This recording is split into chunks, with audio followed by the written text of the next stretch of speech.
Hello Carey kids. It's absolutely great that you're able to watch this video now. Well, I'm Graham and I hope you're all okay today. Our talk is about how we need to help other Christians who are telling people about Jesus. Now you see this flag I'm holding? Do you know what country this flag belongs to? Well, I can tell you, it's Chile. About a year ago, I went to Chile to tell others about Jesus.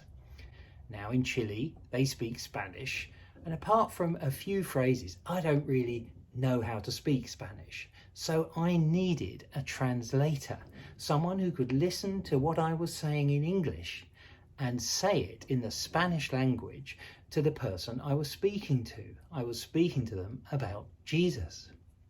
Now in this picture you see, the translator is the lady on the right, and she's called Leslie. The man I'm talking to is sitting in the middle of the picture, and he's called Carlos. And you know, he became a Christian that day. Isn't that amazing? But I needed Leslie to help me. She was helping me tell others about Jesus. Now, have you ever told someone something and they didn't believe you? When I was very young, I used to take things apart. Things like torches, radios, all kinds of things like that, and bicycles too. The trouble was, I was absolutely no good at putting them back together. And my poor old dad, he used to be the one who used to put things back together for me. And he did get a bit frustrated, a bit cross with me about this. Anyway, one day I managed to put an old radio back together and get it working again. So I told my dad, and you know what? He didn't believe me. So I had to prove it to him by showing it to him and making it work in front of him. I'd grown up a little bit, developed a few more skills. I'd changed, but my dad needed to see it for himself. He needed proof. Now last week, Abigail told us how Paul had changed into the opposite of what he was before. Paul used to hate the people who followed Jesus. He would have them thrown into jail and was even involved in the killing of Stephen. But Paul heard and saw Jesus on the Damascus road, and he was radically changed by this. He was changed into someone who really loved Jesus, who wanted to be friends with all of Jesus's followers and wanted to tell everyone the good news about Jesus. But you know, when Paul was speaking in Damascus, the people didn't believe him. They didn't believe he'd changed. They thought he was tricking them. Well, let's look at the Bible. Here we are.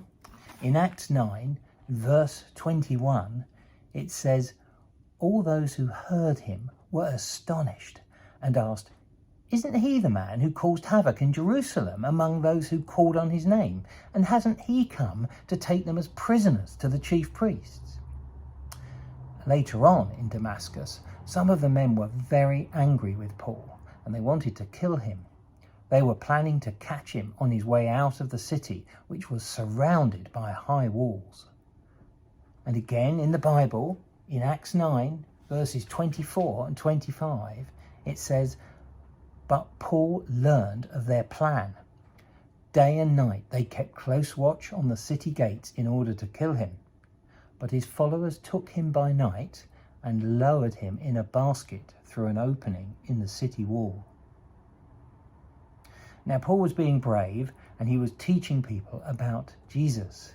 He needed that help from his friends to get out of the city. And sometimes we might need to help others who are sharing the good news of Jesus. Next, Paul went to Jerusalem and tried to join Jesus' followers there. But they were afraid of him too. They didn't believe he had changed. They were worried he might capture them, put them in prison, or even kill them. But there was a man there named Barnabas, and his name, that name Barnabas, means son of encouragement. Son of encouragement. He helped Paul. One more time, back to the Bible. In verse 27 of Acts chapter 9, it says, and here we are, it says, but Barnabas took Paul and brought him to the apostles. He told them how Paul, on his journey, had seen the Lord, and the Lord had spoken to him, and how in Damascus he had preached fearlessly in the name of Jesus. So when they'd heard Barnabas speaking up for Paul, they believed that he really was a follower of Jesus. So Paul stayed with them and helped to tell others about Jesus. But some people still argued with Paul and just didn't want to believe that Jesus was the Son of God. Once again, some people got very angry and wanted to kill Paul. So Jesus' followers helped him again.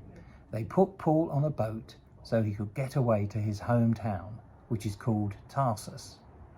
In the meantime, Paul's friend Barnabas had been sent to a place called Antioch, and there were so many people there who needed to hear about Jesus that Barnabas travelled back to Tarsus to find Paul, and then they both spent a whole year teaching the people in Antioch. Now, if we love Jesus, it's important to tell other people about him and what he's done for us.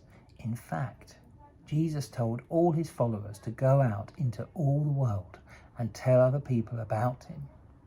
It's not just a special job for a few special people. It's a job for all believers. Some people, of course, do have particular responsibilities to tell other people about Jesus, or to help, like Leslie, my translator, was helping me. But perhaps the most obvious example for you might be your kids or youth leaders, and it's important we help and support them. So how can we do that? Well, we can pray for them. We can ask them how we can help. We can encourage them with a kind word, or maybe a card.